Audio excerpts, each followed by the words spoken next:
வணக்கம், இது ராஜபிரியன் ரிவ்யூ.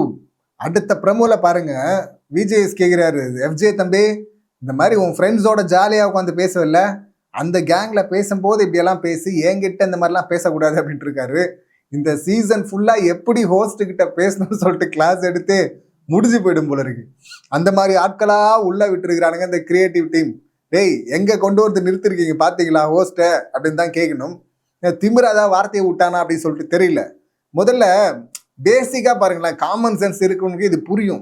பேசிக் மரியாதை கொடுக்கணும்ல. அண்ணா அப்படிங்கிறது என்னது?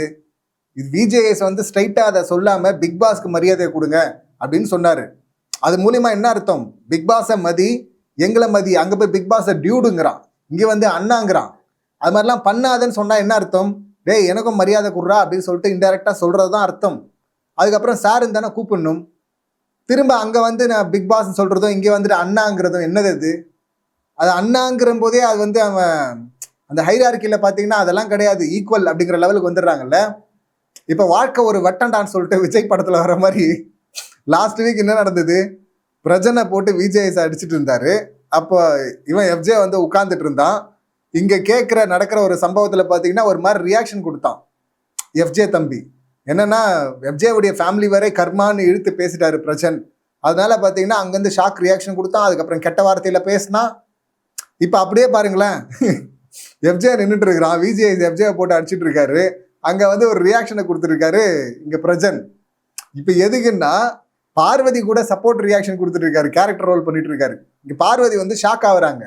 காரணம் என்னன்னா, இங்கே கேட்டா பதில் சொன்னல, கன்ஃபியூஸ் ஆயிட்டேன்னா, டேய் அதெல்லாம் விளையாடுறவன் கன்ஃபியூஸ் ஆகணும்டா, நீ விளையாடவே இல்லையே. அதான் சொல்றாரு, சமைக்க முடியலன்னா அங்கே போக மாட்டேங்கிற, பிரச்சனைன்னா அங்கே போல, நீ விளையாடவே இல்லை, விளையாடாதவன் கன்ஃபியூஸ் ஆகிட்டேன்னு சொன்னால் எப்படா ஏற்றுக்க முடியும்? அதை சாண்ட்ரா கிட்ட என்னடா சொன்னேன் அப்படின்னு கேட்குறாரு. இங்கே சாண்ட்ரா வந்து ஒரு உண்மையை போட்டு உடைக்கிறாங்க. ஆக்சுவலி நான் இதை பார்க்கவே இல்லை, ஆனால் இன்னொன்று பார்த்தேன். வியனா கிட்ட இவர் சொல்லிட்டு இருந்தா அப்படி, இவன் தொடர்ந்து எல்லார்கிட்டயும் அதான் சொல்லியிருக்கான் போல இருக்கு. இங்கே சாண்ட்ரா சொல்கிறாங்கல்ல, அது ஒன்றும் அவ்வளோ பெரிய அடியெல்லாம் கிடையாது, ஆர்வ வேலை வாங்குறதுக்காக அப்படி பண்ணேன், ஒரு ட்ராமா பண்ணேன் அப்படின்றான்ல அப்படின்னு சொன்னதை வந்து இங்கே வந்து சாண்ட்ரா போட்டு விட்டாங்க. வியனாகிட்டையும் இதே டைலாக் தாங்க சொன்னான் அவன். இப்போ அன்பு கேங்கில் இருக்கிற பலர்கிட்டையும் இந்த டைலாக்கை சொல்லியிருப்பான் போல இருக்கு. ஆப்போசிட்லேயே சொல்கிறான்ல, சாண்ட்ரா கிட்டே சொல்கிறான் அப்படின்னா, இங்கே வியனா கிட்ட சொல்கிறான்னா அப்போ அன்பு கேங்லேயே கனியக்கா கிட்ட கூட சொல்லியிருப்பான். அதை நம்ம பார்க்கல. அப்படி வந்து ஓப்பனாக இங்கே சொல்கிறாரு. என்ன, இப்போ கேமரா பார்த்துட்டு இருக்கு, ஹோஸ்ட் வருவார், அதெல்லாம் சமாளிச்சிடலாம் அப்படின்னு சொல்லிட்டு நினைப்பா திமிரா. இல்லைனா பிரஜன் அவர் விஜேஎஸ் முன்னாடி பார்த்தீங்கன்னா இப்படி கையை ஆட்டிட்டு நின்றுந்தாரு திமிரா.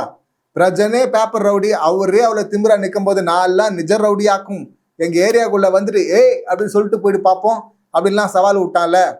நம்ம போன வாரமே இதை சொன்னோம். என்னன்னா, அவனை பெருசாக விமர்சிக்காமல் விட்டோம். எதுக்குன்னா, கெட்ட வார்த்தை பேசணும். சரி, அவன் ஃபேமிலி வரையும் இழுத்து பேசுனதுனால என்ன பேசுனாங்க சொல்லிட்டு தெரியாது. ஏதோ கர்மா பால் ஊத்துறது அப்படின்னு சொல்லிட்டு அப்படி பேசுனது அங்கே பாயிண்டாக சொல்லப்படுது. அதை வச்சு அவன் ஏதோ இமேஜினேஷன் பண்ணிட்டான் போல இருக்கு. ஸோ அதனால ஹர்ட் ஆகிட்டு கெட்ட வார்த்தை பேசிட்டான் போல இருக்கு அப்படின்னு சொல்லிட்டு பெருசாக விமர்சிக்காமல் போனோம். ஆனால் அப்போதுலேருந்து நான் சொல்லிட்டு தான் இருக்கேன், அது தப்பு. பார்வதி மாதிரி யாராவது ஒரு ஆள் இதை கேட்கணும், போட்டு தான் கொடுக்கணும் அப்படின்னு. இல்லைன்னா வந்து அந்த திமிரு விட்டுரும். இப்போ பாருங்க, அவ்வளோ நக்கலா திமிரா இங்கே வந்து இப்படியெல்லாம் பேச முடியல. கன்ஃபியூஸ் ஆகிட்டேங்கிறது இல்லை. இன்னொருத்தரை பார்த்து அவங்க எப்போ கேரக்டரில் இருக்காங்க, எப்போ கேரக்டரில் இல்லைங்கிறது. நீ கேரக்டரில் இருந்தியா முதல்ல? இந்த கேள்வி இவனை பார்த்து கேட்கலாம்ல. இவனுக்கு எப்படி கூச்சமே இல்லாமல் இந்த கேள்வி கேட்க வருது? இன்னொரு கண்டஸ்டண்ட்டை பார்த்து அப்படி கேட்க வருதுன்னா அப்போ பயம் இல்லை, திமிரு தெனாவட்டு இல்லை. அப்படியே எஃப்ஜே வந்து பார்த்தீங்கன்னா பெரிய பருப்பு மாதிரி அங்கே எஃப்ஜே வந்து துள்றான் சார் அப்படின்னு சொல்லிட்டு விஜய் பார்வதி லாஸ்ட் வீக் சொன்னாங்கல்ல, அந்த துள்றது அதான் துள்றாரு தம்பி. இங்கே வந்து இதெல்லாம் உன் ஃப்ரெண்ட்ஸ் கிட்ட வச்சுக்க, என்கிட்ட வச்சுக்காதுன்னார்ல, சரியான அடி. இதை வந்து சரியாக யூஸ் பண்ணிக்கிறாங்க பாருங்க பார்வதி. அங்கே வந்து திடீர்னு பார்வதி ஏன் அழுகுறாங்கன்னு தெரியல. இந்த இடத்துல தான் அழுகுறாங்களா, அதாவது இவன் நடிச்சான் அப்படிங்கிறதுக்கு ஷாக்காகி அழுகுறாங்களா, இல்லைன்னா வேற ஏதாவது சம்பவமானு தெரியல. இல்லை இதுக்கு தான் அழுகுறாங்கன்னா நமக்கு ஷாக்காக தான் இருக்கு. பார்வதி பாருமா, என்னம்மா ரியாக்ஷன் ஓவரா இருக்குமா அப்படின்னு. அந்த அடிக்கிற சபரி வந்து தூக்கி வீசினதுக்கு அப்புறமா கூட வந்து நீ அடி கொடுப்ப, அதானே உனக்கு தெரியும், அடிச்சுட்டு ஜெயிச்சுட்டு போடா அப்படின்னு சொன்ன பார்வதி. அதுக்கப்புறம் போய் அழுதாங்க தனி, அது கண்ணில் அடிபட்டு கண்ணு வீங்கிடுச்சு, கண்ணு போயிடுச்சு அப்படின்னு. அப்படி கேட்குறவங்க இங்கே வந்து சட்டுன்னு இதுக்கு போய் ஒருத்தன் வந்து ஏமாத்திருக்கான், சீட் பண்ணியிருக்கான்னா ஷாக் ஆகிட்டு, சார் பாருங்க சார், ஃப்ராடு பண்ணியிருக்கான் சார், போட்டு அடிங்க சார், பொலங்க சார் அப்படின்னு சொல்லலாம். இதுக்கு ஏன் அழுகுறாங்க? இப்போ இந்த பீரியட்ஸ்னாங்களே அந்த பிரச்சனையா, அது அதனை கண்டினியூ ஆகுதா என்ன? அதனால மூட் ஸ்விங்கு. ஏற்கனவே அந்த ஒரே நாளில் 3 முறை அழுதாங்க. அது அங்க விக்ரம் சுபிக்ஷா கிட்ட சொல்லிட்டு இருந்தார்ல, விக்ரம் இந்த அமித் 2 பேரும் சொன்னது, என்ன மாசம் மாசம் வர பிரச்சனை தானே, அதுக்கு போயிட்டு ஓவரா பண்ணிட்டு இருக்கிறாங்க அப்படின்லாம். அது தப்பு. அதுக்காகவே விஜய் பார்வதிக்கு வந்து இந்த முறை சப்போர்ட் பண்ணுவார் விஜேஎஸ். இந்த பக்கம் போட்டு அதை கேட்கவும் சைனும் அப்படி அசால்ட்டாலாம் வந்து சொல்லிட்டு போயிட முடியாது. ஒரு விஷயம் என்னன்னே தெரியாது, எக்ஸ்பீரியன்ஸே பண்ணாத ஆள் அதை பற்றி கமெண்ட் பண்ணிட்டு போயிட முடியாதுல்ல. இல்லை இவங்க 2 பேருமே மேரிட் தானே, அப்போனா வந்து இதோட பிரச்சனை என்னன்னு சொல்லிட்டு அது கூட தெரியாமல் இருக்குமா நான் அவங்களுக்கு தெரிஞ்சிருக்கோம். ஆனால் பார்வதி இதுவே வந்து அந்த இவங்க அன்பு நேசத்துக்குள்ள இருக்கிறாங்களா ஒரு வட்டம், அந்த வட்டத்துக்குள்ள யாருக்காவது இது மாதிரி இஷ்யூன்னா அப்போ வந்து அது ரொம்ப கேர் எடுத்துக்கணும், ரொம்ப பெரிய பிரச்சனை அப்படின்னு சொல்லிட்டுலாம் பார்ப்பாங்க. ஆப்போசிட் கேங்கில் வர்றதுனால அது ரொம்ப அசால்ட்டாக எடுத்துக்கிறாங்க. அதை கேள்வி வேற கிண்டல் வேற பண்ணுற மாதிரி இருக்குல்ல, அந்த தொனியில் தானே இருக்குது. அது ரொம்ப சாதாரண விஷயம் அப்படின்னு சொல்கிறது. ஸோ அமித் மாமாக்கும் விக்ரம்க்கும் 2 பேரும் மாமா தான், அவருக்கும் ரோஸ் பண்ணோம் அப்படின்னு நினைக்கிறேன். ஸோ இங்கே வந்து அழுகுறாங்க. இப்போ அதனுடைய கண்டினியூஷனாக அழுகுறாங்களா, இல்லைன்னா மீடியாலே இருந்து வந்த சின்ன விஷயத்த அழகாக ஊதி பெருசாக்க தெரிஞ்ச பார்வதிக்கு இதை எப்படி அழகாக கேஷ் பண்ணோம் அப்படின்னு சொல்லிட்டு தெரிஞ்சு ஒன்று பண்ணுறாங்களா? அங்கே வந்து கமருதன் ஆறுதல் சொல்ல வந்துட்டாரு. நேற்று தான் அங்கே போயிட்டு மற்றவங்கிட்ட உட்காந்துக்கிட்டு இது பாரு வந்து ரொம்ப நெகட்டிவாக இருக்குது, எல்லாரையும் பற்றி நெகட்டிவாக சொல்லிட்டு இருக்கு அப்படின்னா. இப்போ இந்த மாதிரி சம்பவத்தில் வந்துட்டானா உடனே பாருங்க கமருதன் எவ்வளோ ஸ்வீட்டான ஆள், கரெக்டாக வந்து பிரச்சனைனா வந்துடுறான் பாருங்க, எப்படி ஆறுதல் சொல்கிறான் பாருங்கன்னு எடிட்ஸ் போவோம் இன்ஸ்டால. இந்த குரூப் பிஆர் குரூப் பண்ணும். மறுபடியும் நைட்டு போயிட்டு உட்காந்துட்டு பார்வதியை பற்றி கழுவி ஊற்ற போகிறான், தப்பு தப்பாக சொல்ல போகிறான் அவன். இங்கே வந்து இதாடா இப்படி தானே பண்ணுறாங்க எப்போவுமே அப்படின்லாம் சொல்லிட்டு இருக்கிறானுங்க. பண்ணுறானுங்க அப்படின்றாங்க, யாரை சொல்கிறாங்க?